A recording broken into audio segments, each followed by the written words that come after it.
جو کہتے ہیں ہم انسانیت کے نام پر کام کرتے ہیں، یعنی اسلام کے نام پر نہیں، اور بلا امتیاز مذہب، معاذ اللہ استغفر اللہ۔ مومن تو اگر کافر کو پانی پلائے، کتے کو کھانا کھلائے اور بڑے سے بڑے فعل کو انجام دے تو اس کے سر پر اسلام کی شفقتیں موجود ہوتی ہے۔ وہ کہتے میرا رب مجھے اس کا اجر دے گا، اور جو ظالم کہے کہ میں بغیر امتیاز مذہب کے،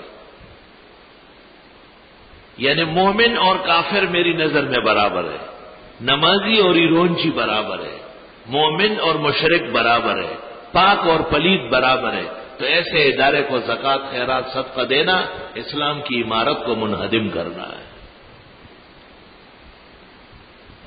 بس اگر تم یہ کام نہ کر سکو اور ہرگز نہیں کر سکو گے، بس بچو اس آگ سے جس میں جلیں گے انسان اور پتھر، یہ مشرک اور بدعتی اور ان کے معبد۔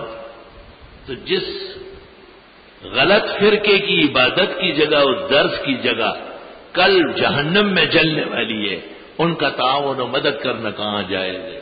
ببی عقل و دانش ببایت گریست، اعدت للکافرین، اور یہ تیار کی گئی ہے کافروں کے لیے۔